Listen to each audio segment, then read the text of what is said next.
The Cebu Provincial Government on Monday, March 18, received a recognition award from the Philippine Health Insurance Corporation or PhilHealth for being the second highest number of enrollment with no arrears and on-time payment from calendar year 2016 to 2018 under the sponsored program. PhilHealth Vice President Member Management Group Dr. Francisco Soria Jr. sent a letter of invitation addressed to Cebu Governor Hilario P. Davide III to attend the stakeholders recognition at Crown Plaza Manila Galleria in Quezon City.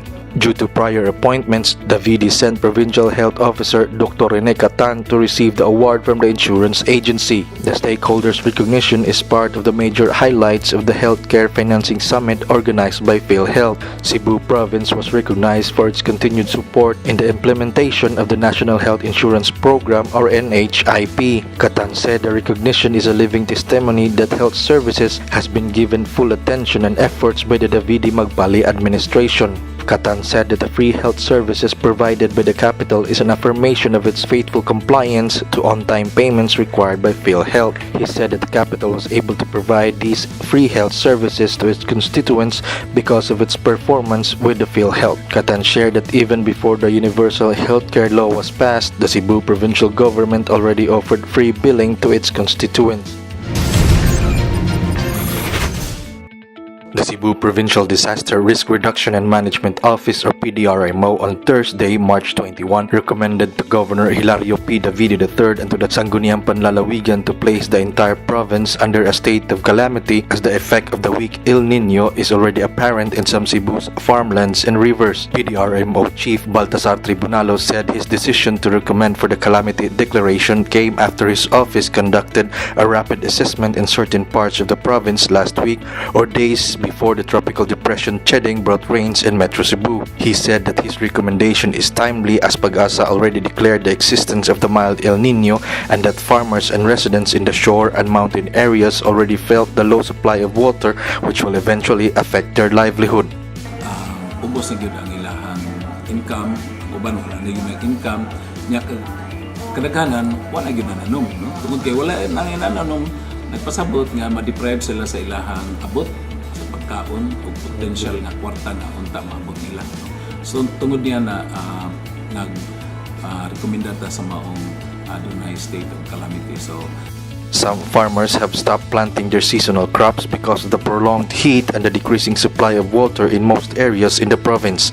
Tribunalo said that the farmers' decision not to plant seasonal crops due to the dry spell is a manifest disruption of their livelihood. Tribunalo said that this matter is the essence of the state of calamity as provided under Republic Act 10121, also known as the Philippine Disaster Risk Reduction and Management Act of 2010. Under RA 10121, a state of calamity is defined as a condition involving mass casualty and/or major damages to property, disruption of means of livelihoods, roads, and normal way of life of people in the affected areas as a result of the occurrence of natural or human-induced hazard. Tribunalo said that once the declaration is raised by the provincial government, it can extend immediate aid to some priority areas such as Argao and Dalaget towns. This year, the Cebu province has allotted at least 89 million pesos for Quick Response Fund to address the effects of the looming El Nino. He added that among the mitigation mechanisms of the PDRRMO include the installation of water tanks, participation of the newly inaugurated water systems as main source in the LGUs, and the utilization of trucks to provide water rations to affected priority areas. Una nga mga lakang atong i-address dayon ang kakulangan sa tubig. So mag-install ta og mga tangke nga dagko-dagko ngadto sa mga lugar nga gikinahanglan gyud. Ang truck atong ipa-prioritize na matay water truck, no, ang mga kabomberuhan. On Monday, March 25, the PDRRMO will tackle the recommendation before the members of the Sangguniang Panlalawigan where they will present the extent of the damage of the dry spell, including the locations of the affected areas, Tribunalo said. Last February 28, the Provincial Disaster Risk Reduction Management Council approved the PDRRMO's recommendation to place the province under the state of preparedness to brace for the impact of the prolonged heat weather, which is expected to last 3 to 4 months. The Cebu provincial government turned over 3.9 million pesos worth of various projects in the two northern towns of Cebu province last week. Governor Hilario P. Davide III and Vice Governor Agnes A. Magpale led the ribbon cutting and turnover of projects funded by the capital in Compostela and Borbon town.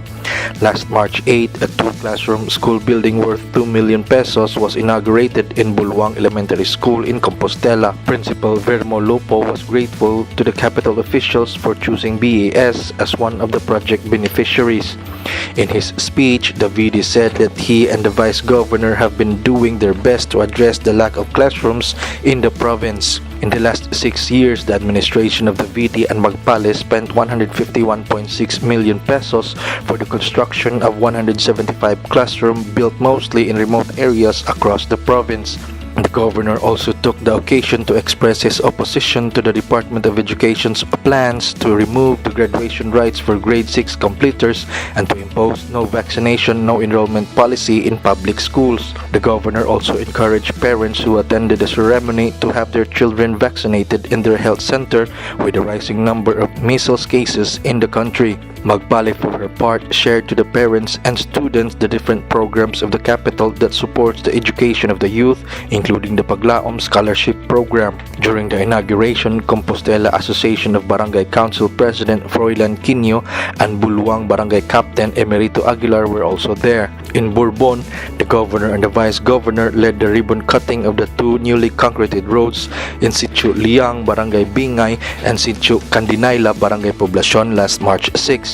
Bingay Barangay Captain Nasyansina Katubig said the capital downloaded 500,000 for the concreting of the 200-meter road in Sitio Liang. In Poblacion, Barangay Captain Maria Teresa Vergara Carillo said 500,000 fund was also downloaded to her barangay for the concreting of the 130-meter road in Sitio Candinayla. Davide and Magpale also turned over 3 ambulances to Barangays Bingay, Don Gregorio Antigua, and Logo. Each ambulance cost 250,000 pesos. A multi-cab was also given to San Jose Elementary School worth 150,000 pesos. The Cebu provincial government will be releasing 250,000 pesos as cash reward for the capture of the culprits in the gruesome killing of a teenage girl in Lapu-Lapu City and as financial assistance to the victim's family. During the regular session on Monday, March 18, the Cebu Provincial Board unanimously approved in separate resolutions the move to authorize Governor Hilario P. Davide III to extend 50,000 pesos as cash aid to the family of 16-year-old Christine Lee Silawan, whose body was found with multiple stab wounds in the neck and body. Her face was skinned, exposing her skull, and she was naked from the waist down. The grade 9 student's body was found in a vacant lot in Barangay Bangkal, Lapu-Lapu City on Monday, March 11. Vice Governor Agnes A. Magpale, author of the 2 separate resolutions, said the council was saddened over the incident, prompting the PB to condemn the act. The council also approved the plan to add 200,000 pesos for the bounty as a reward for those who could provide information for the speedy arrest of the perpetrators. Magpale last week said the amount is a way of the Provincial Women's Commission and the Council for the Welfare of Children to extend aid to the Women and Children's Council in Lapu-Lapu City. Last Saturday night, March 16, the National Bureau of Investigation 7 arrested a 17-year-old boy whom authorities tagged as the primary suspect in the killing in Barangay Maribago, Lapu-Lapu City. The boy who denied the accusation is reportedly the former boyfriend of Silawan, who was allegedly driven to kill the victim out of jealousy. A murder complaint has been filed against him late this week before the Lapu-Lapu City Prosecutor's Office.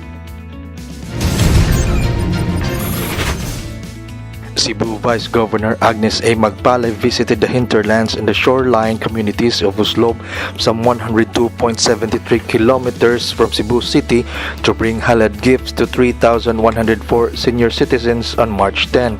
The Halad sa Gugmaalang kang Lolo Lola is a program for the elderly that the administration of Governor Hilario P. Davide III and the Vice Governor has been doing since 2013. On March 16, Davide and Magpale were also in Talisay to distribute the Halad packs and health kits to 6,641 senior citizens in the city. Senior citizens from Barangay Saklupan, Lagtang, Tabunok, San Isidro, Dumlog, and San Roque also benefited from the Halad packs distributed by the province. Provincial board member Raul Bacaltos, who represented the 1st district in the board, accompanied Davide and Magpale in the distribution activities. In Oslob town, Davide and Magpale traversed the mountain barangay of Luca, where each of the 844 Lolos and Lolas from the village, including those from the neighboring barangays, received a pack of goods and a health kit pouch. Magpale also went to Poblacion for the distribution of the Halad packs to 1,007 senior citizens from barangays Poblacion, Lagundi, Daang Lungsod, and Kalumpang. The Halad team also visited Barangay Nueva Caceres and gave packs to 773 old folks from barangays Look, Borbon, Pungtod, and Gawi. Magpale, together with Provincial Board member Jose Maray Salvador, then traveled the 18-kilometer tortuous road to Barangay Cansaluay, where 167 beneficiaries waited for their gift packs from the provincial government. The old folks are from barangays Kanangkaan, Cansaluay, and Manlum. From Cansaluay, the capital officials proceeded to Kanyang Elementary School, which is some 12 kilometers away from the neighboring Sambuan town, and distributed the Halad packs to a total of 313 beneficiaries from barangays Kanyang, Kanukban, and Tumalog. In Sambuan town, Magpale met with Mayor Emerito Calderon for the turnover of the 30 million pesos financial assistance from the capital. Magpale and the rest of the capital officials also went to Hinatilan town, where she turned over a total of 9.8 million pesos in 3 separate checks to Mayor Dean Cinco. The funds will be used for the construction of a multi-purpose building and sports facilities, for the purchase of 200 sacks of rice for senior citizens, PWDs, farmers, fisher folks, women's groups, and indigent families, and for the town's socio-cultural activities.